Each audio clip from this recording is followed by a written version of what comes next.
Hello. Hello. Just doing a little quick solo one here. By quick, I mean definitely not. Maybe half an hour, 40 minutes, something like that. I'm going to talk with Thomas Sheridan on Sunday. I stream one on his stream, which will be good. And I'll be talking to him about Guts and the next issue of Guts, which he's going to appear in a comic. Don't forget to get Guts issue 1. I'll be plugging this every stream a little bit, probably. Yes. You need it. Gore. You need gore. You need nudity. You need old-fashioned comics. Comics with balls. We need more things with balls. We all know that. So why not embrace it? Why not do this? Get out there. Do what I tell you.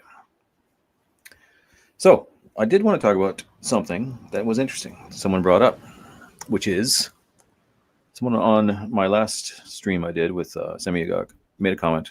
I think it was that one, quite randomly. Something I've thought about before too, which is the title of the stream, which is that why, with all their esteemed wisdom and their obvious greatness and their belief system, how on earth did Julius Evola and Jonathan Bowden, great men, wind up such fucking terrible artists, visual artists? And holy hell, they sucked. Like, big time. I think Bowden's art, in a certain sense, you might say, transcended the medium of just the visual. In that, I remember watching a film he was in. He made with some woman, a long enough film. It looked like it was just shot on a, sort of early 90s hand video camera thing. But anyways, regardless, you can see it on YouTube. Can't remember the name of it now. Doctor something or other. But holy shit, it was tedious. Like, just awful. Dreadful. And I have some inkling as to why. Sort of. I mean, it is a shortcoming on both their parts that they had certain art beliefs, let's say, that, I mean, I'm sure I could have cleared up for them, dare I say. I'm talking about great genius men who I'm not, like, anywhere in their league in most senses. But I think in terms of art, maybe I would at least be able to have a good, lively discussion with them, because they did go wrong in that sense. At least, like, and we must look at them separately, even though, I mean, there's many similarities between Evola and Bowden. I'd have to assume anybody listening to this knows who they are. If not, you have to look them up. They're great men, interesting thinkers. Some, like, these are the real philosophers that appeared since Nietzsche, but they're black booked because they had dangerous, non-egalitarian thoughts, let's say. Bowden was a thinker in his own. I mean, Evola is a bit more famous as a philosopher, kind of philosopher historian. What would you call him? What would he refer to himself as? Some kind of solar thinker or something. Philosophy will do. And Bowden was a speaker, an orator, one of the best ever. Would call himself a Nietzschean pagan. They both call themselves pagans, incidentally. Not that I think that has anything to do with the art. I don't think. Evola would have called himself a Catholic pagan. So Bowden was a great orator, but he definitely had his own thoughts. He definitely had great thoughts, and he had a great way of observing and putting things together and presenting things in a speech, much better than I could do. And he was just one of the last great guys. He died far too young. I mean, hell, maybe they killed him. I don't know. I think he was only 40-something. It was about, I forget how many years ago now, but not that long ago. Bowden was with us until recently. But yet, his art sucked. I mean, it didn't suck as bad as Evola's. Evola's painting is fucking dirt dog, piss poor, fucking vomit. And as far as, let me talk a bit more about them altogether before I get into the art, actually. So, as I said, they're both pagans of a sort. Bowden would call himself a Nietzschean pagan. Both these men actually were probably among the best commentators since Nietzsche on the kind of ideas Nietzsche would have presented.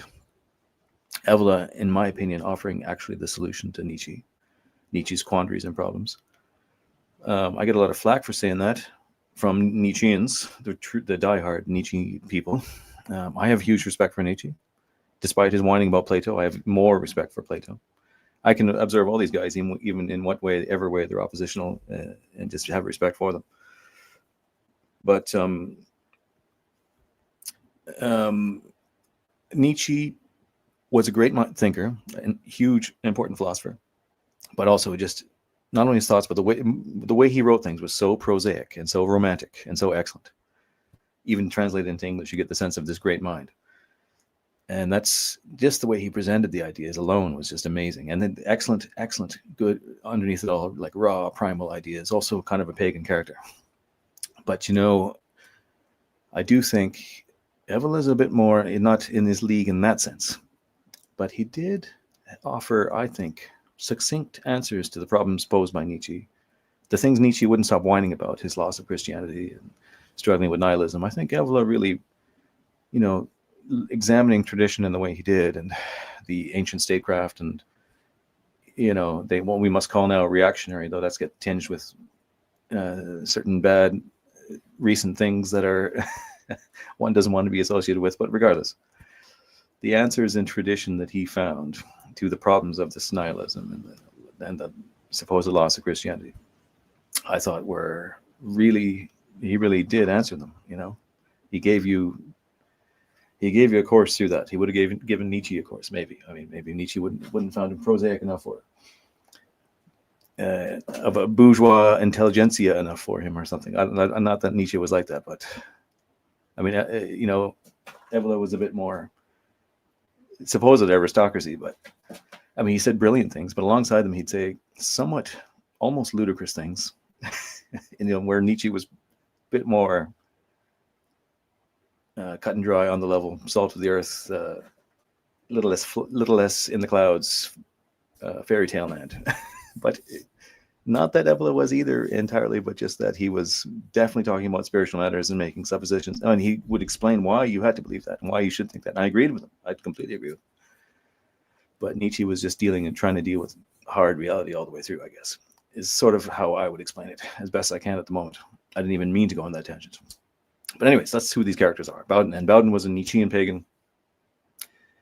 And maybe that there are two different approaches maybe to art that explains the hows and whys of why they ended up terrible artists. Brilliant in every possible way. I mean, to summarize my whole thing I'm talking about, I could just say, nobody's perfect. There's no other answer, really.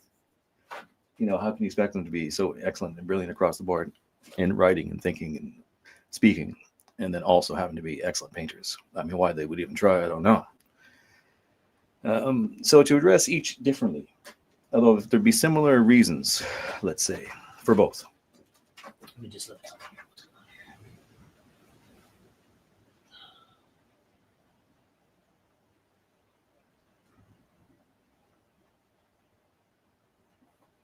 Oh, so Bingo says Brendan hates modernist art. That's nothing new. Yeah, well, I can't. I have to be careful when I say that as well, because I hate modernism with capital M. I believe it was an imposition or a creation. It was manufactured by the art criticism, Clement Greenberg, etc. But since it sort of absorbed and came to entail the entirety of art of the late 20th century, I can't say that I despise all modernism. And not only that, it came, even when I talk about modernism, people get confused because then there's modernist thinking, like Nietzsche was a modernist thinker. Versus, when I think of capital M modernism, say in terms of art, I just think of the painting, the visual art, what they tried with music a little bit. There's a other, in terms of philosophy and other modernisms, it's kind of a different ball of cheese, as it were.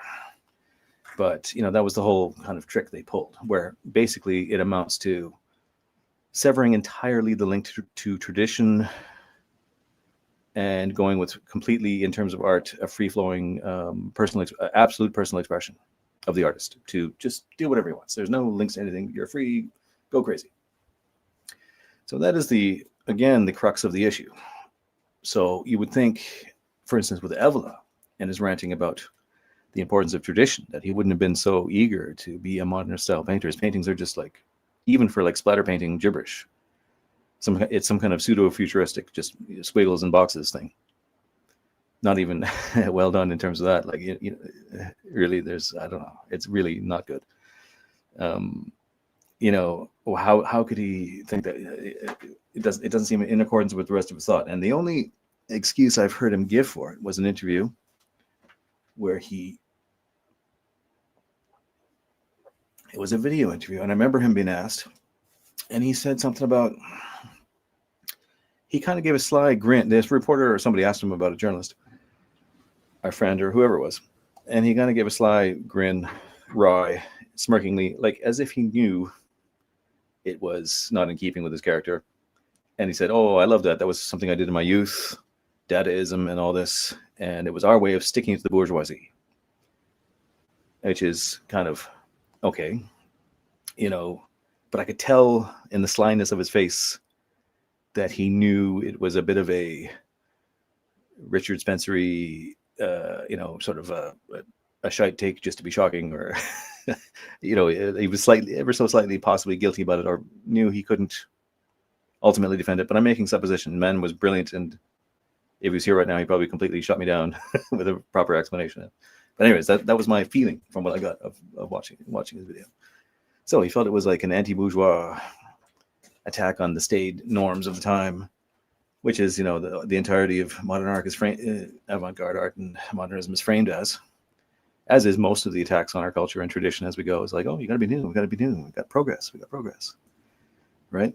Everything that eats up and completely destroys the past comes in that guise. And it's a difficult thing because you do need new things and you do need progress, but when they completely enshroud themselves in it and then they sever the tie completely to what you should be doing, what your fathers taught you and their grandfathers taught you, and you just discard it all, not just in terms of art, but in all the ways we have now trying to discard much more even realer, less subjective things.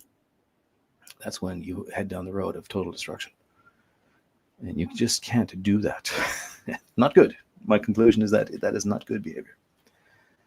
But anyways, I can see, the bourgeois he would have been thinking of that he was attacking with his horrible painting would have been obviously slightly stiff upper lip, kind of middle class, normals, conformist types of his time, who wanted to see only like nice landscapes and little pictures of cute, you know, young ladies, or, you know, I guess this kind of at the time it was Dada and that. I mean, there was a lot of great art at that time, but it could have been like, some of it was sort of this kind of slightly trite, sort of Victorian realism stuff.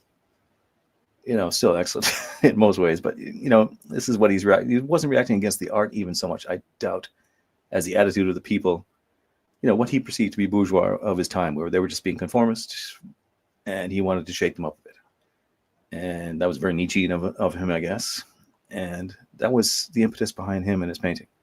How or why, I don't know if he defended it all his life, what his overall attitude was to it, you know, in the long run. But I think he stood by his guns, he did have written explanations as to the hows and whys. I wouldn't agree, I don't think. Especially something like Dada, especially the poorness of the actual painting.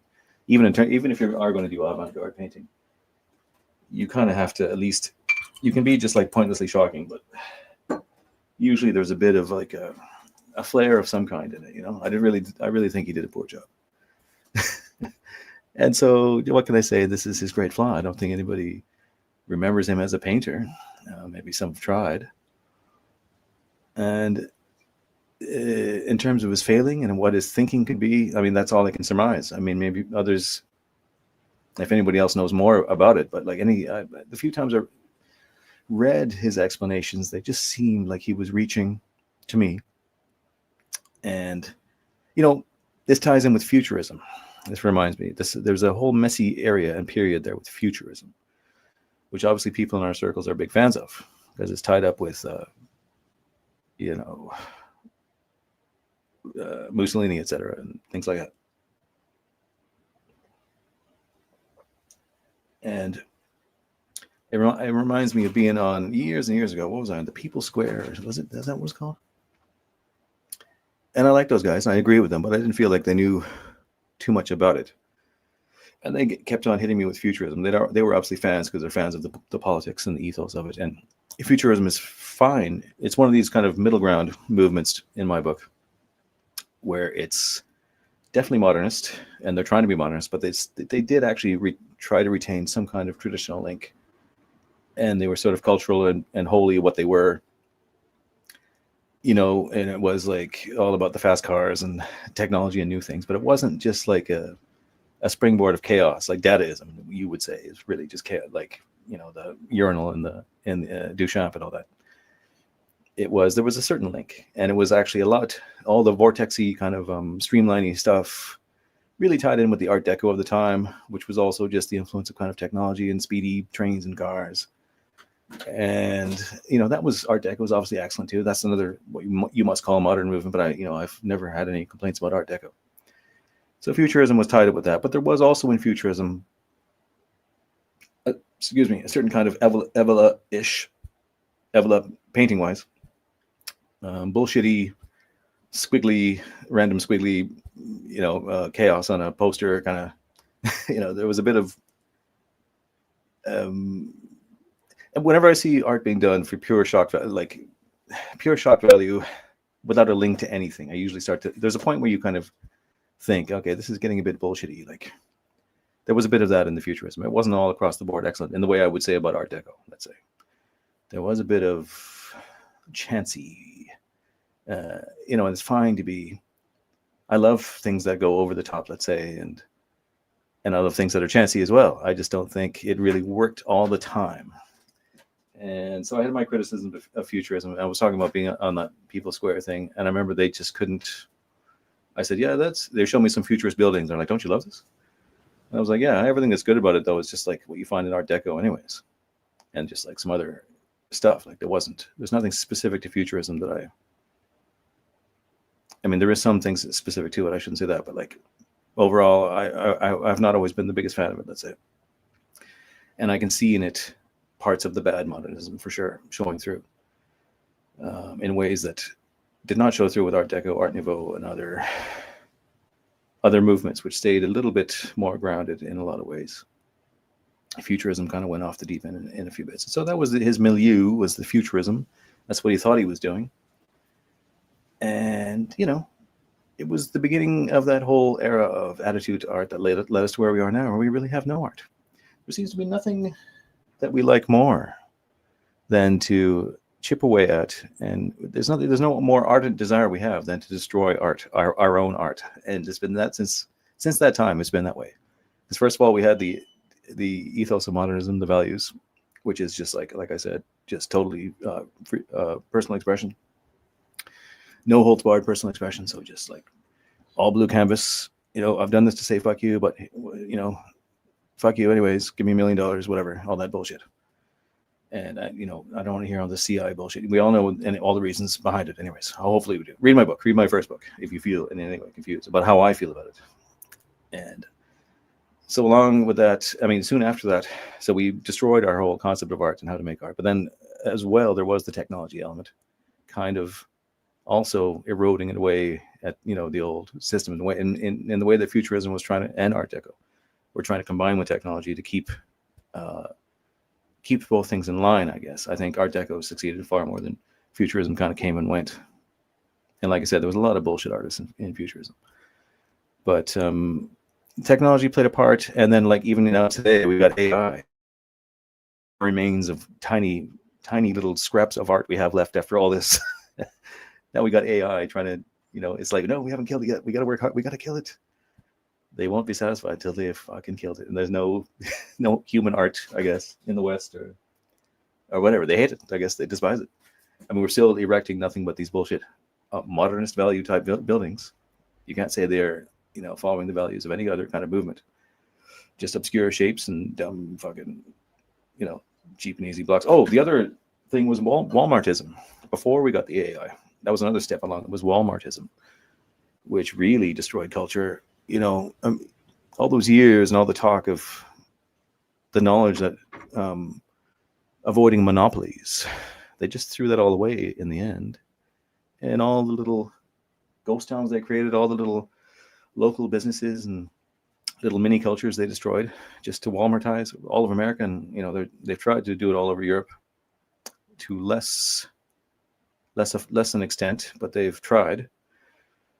And it is a problem here as well. But like, that's another thing that just totally kills art. in even it's almost a harder blow than the values of Greenberg.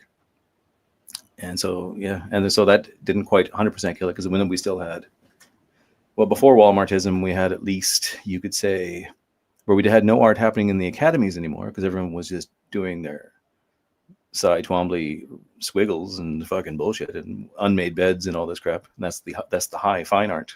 You could never have anything real.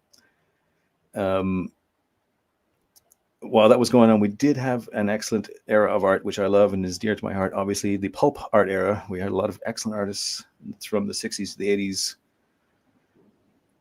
working mainly in oil paints, doing all these book covers and games. And there was a great industry of like this kind of art.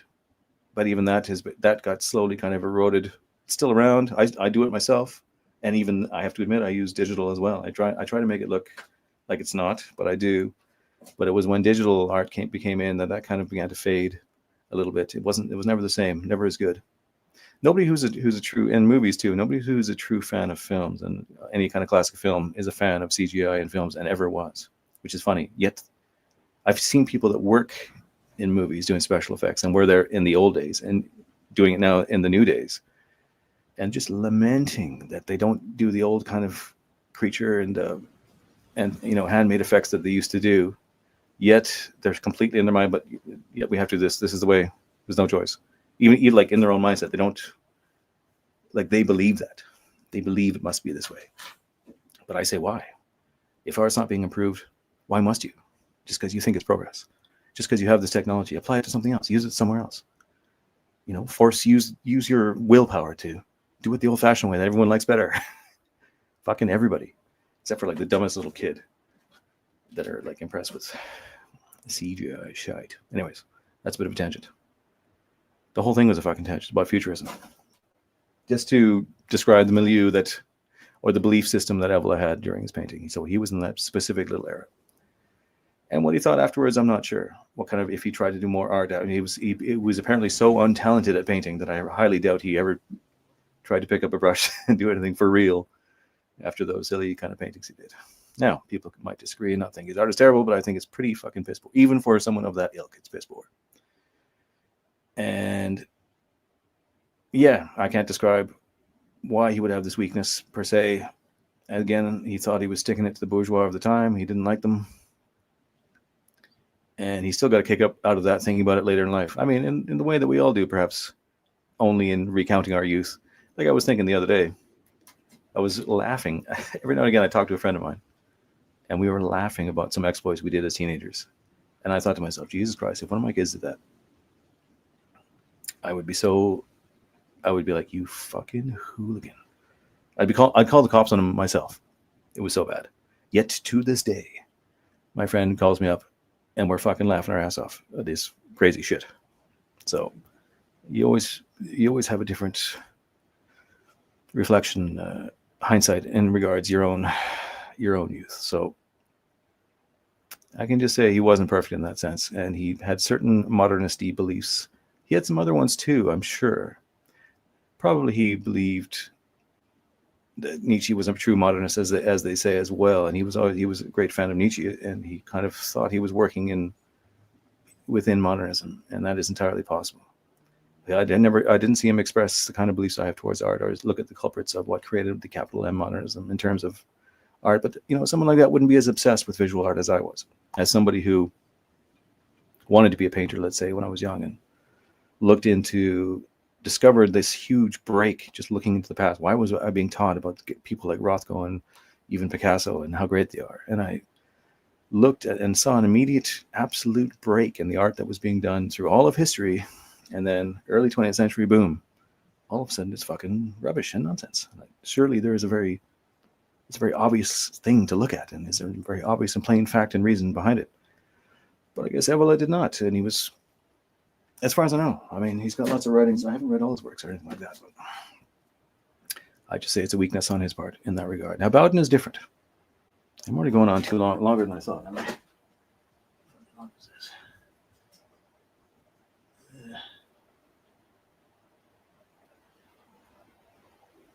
Yeah, no, it's okay.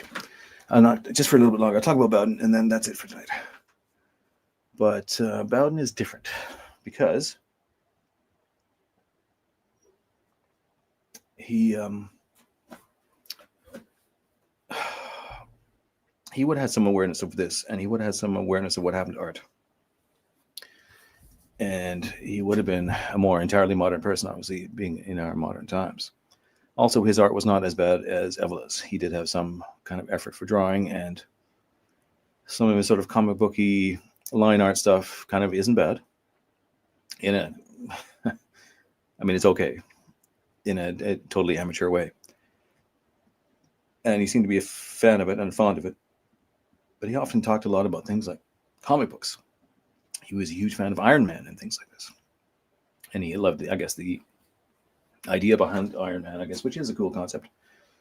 The man who makes himself, and he's not given any powers, but he sort of creates them for himself out of nothing with this suit or whatever. And that's all fine and interesting. As a child, I also liked these comic books, and I could relate to what he was saying, but I think he really trying to be a wholly self-created Nietzschean pagan. I mean, he was born in England and raised, and he was raised a Catholic, actually, also a Catholic. I mean, all Catholics are inclined to paganism, aren't they? I mean, really, aren't we all? But his whole attitude to art, I don't know. I think it's just he was obsessed with modernist filmmakers like Cyberberg and people like this. And there was, interesting artists. I get probably Fellini he loved, and I like Fellini a lot. I just watched a Fellini film. Fuck, it's brilliant, genius. But Fellini has a strong link to true tradition for all his avant-garde stuff. Just be daring in the way I try to do with Guts. Not to compare myself to Fellini, but look at all the crazy stuff he portrayed in Satyricon, for instance. Like, that is balls out fucking, I'm gonna do what I want to tell a story, and that's the fucking end of it. So it was more like that with him, I think. I haven't actually seen much of anything, just clips from Cyberberg and people he really liked. But he definitely, both of them had this idea of the philosophical modernism from Nietzsche, and they felt that was important to do in their work as artists. And I just think in both cases, they needed a stronger link to tradition, and they needed to work harder if they wanted to do it seriously. And maybe they didn't. Maybe they were just goofing around. It's fine. And, it's entirely forgivable that they were not great visual artists. Just when someone posed this question, I was like, yeah, we should discuss that, because in both cases, their art is terrible. I still remember that movie I sat through, and I thought at least then it would be great, because it was a lot of him speaking, and his speeches were always just the fucking best, Bowden's. But it was miserable. It was very, I can't believe I made it through the whole thing, and there was no payoff of any kind. I was like, oh shit, so that's it, it's over. Mostly him standing in a window as the sun went down, ranting about something or other. It wasn't even political, though. It was non-specific kind of emotional ranting as well. I mean, I don't know. He was playing some kind of part. Was it even scripted? I'm not sure. But it was nonsense. It was in that, kind of dadaist way of not caring about any of the traditional tropes you're supposed to follow when doing a piece of art. The Greeks were always very adamant that you had to follow the iambic pentameter or whatever it's called, and you had to do this and that, and it's through the following of the basic rules from the start strictly that you can embark on a journey of self-expression. So the modernist ethos that they both kind of believed in is that you don't. You just you embark from your own perch out of nothing, and you just make you're totally freewheeling agent of chaos. The same kind of limitations Lynch would have suffered from towards the end, when he was he had too much freedom, and he just was launching into his dream world. He just became kind of, he moved too far away from staying linked to something solid. So what was I going to say about Bowden? Did I cover it now? Does that make sense? Why was he not the greatest artist? When he knew what he did, and he knew everything he did, he probably knew well about, I'm sure he did speak out about the state of modern art. And I'm sure Evola did too, after the early modernist period. Just how it just went from there and declined into absolute nonsense.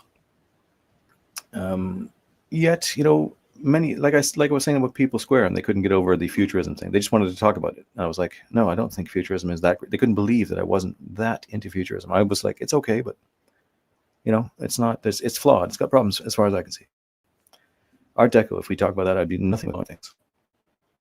So when people have a certain, I mean, most people cannot escape the mindset of towards art that modernism has given them. You know, they do think it's got to be a matter of not of chaos, but that, how can I put it now? I said self-expression enough times. What's another way to say it? That Bowden would have thought. Just that by adding, to be avant-garde and to be creative and to make, you know, make it striking and memorable is to infuse it with kind of abstraction and chaos and nonsense, even, you know, to whatever degree you feel fit, and like abandoning entirely any kind of, like I said, the root right back to iambic pentameter. What's the word? Whatever the word is. You know, you got to follow the music. You got to follow the rules of music, the scales. Otherwise, you're just making noise. And they tried to do that too. Not Bowden or Evola, but modernists. They tried to throw away all the rules. And that's, you know, most modern people believe that's a higher art. And when you're doing a higher art, even though they balk at the fucking Tracy Emin and the shark and formaldehyde and Frank Gehry and all that bullshit, they still kind of believe that's what art is all about. I mean, it takes really a long time of trying to do art and be involved in it to maybe get it, because I've really come up against that quite a lot. And this is the failing, I'm afraid, my great heroes, Evola and Bowden, both had. They both had this attitude toward visual art, and they were mistaken. And they did not do good visual art. But hell, how can you expect them to be perfect at anything? Would you get upset if Evola was a bad cook? Would you care if Bowden was untidy in his habits? Or, you know, it doesn't matter. They were so brilliant in their ways that they were. It's just that it's not fitting to be so kind of modern people and to be so opposed to the modern world, both of them. In that sense, I wouldn't expect them just to be like, you know, straightforward woodcutters making, you know, little wooden chairs and flutes, or just painting like totally frilly little Victorian landscapes either.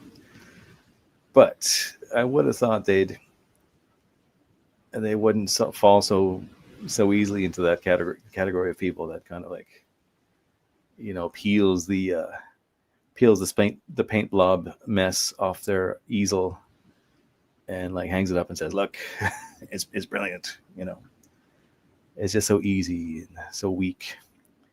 But you know, it's very powerful in people's minds what the idea of art is and how much work is involved in doing real art, not just being a real craftsman, but in getting the technical skills of a proper craftsman, plus imbuing it with a high philosophy or mythicism and fucking allegory and symbolism.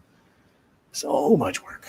It's an insane amount of work. It takes a lifetime to even begin to do it. And it takes devotion. And, you know, they weren't devoted to that, so I guess they got away with it. But has anyone brought up before how or why they were so weak in this regard? I don't know. But I've done it now. And so there you go. I probably missed a few points.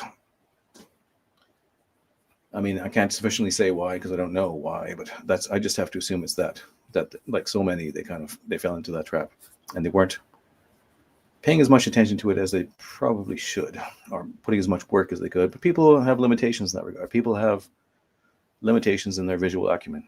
Bowden definitely had practiced illustration a good bit, and he was trying to be avant-garde, modernist-y illustration guy. But generally, I mean, it's unique to him, and everyone has their doodles and things, and it's interesting in its way, but generally pretty bad. And again, that film, holy shit! don't even out of the faintest curiosity try to watch the movie he made, because that was fucking bollocks. Anyways, you watch this little film. All I did was rant, and I'm under a certain length of time. I might put it on my new TikTok channel. I'm trying to fucking do TikTok only because this woman is doing ads for me on TikTok for this thing, and she highly recommends it. I'm gonna run these ads. So I'm actually trying to post on TikTok. I know it's for little kids and shit, but it's kind of fun. I kind of enjoy it. It's probably maybe better than YouTube in some ways. Don't forget to get guts. Don't forget to subscribe to my TikTok then. I'll put the link there. Don't forget to tune in whenever. It's not live on Sunday with Thomas Sheridan, but he'll put it up when it is when he's got it, when he wants to put it up, and I'll share that. And I'll be back next Friday with a guest or something or other. And yeah, that's it. Shit. Goodbye.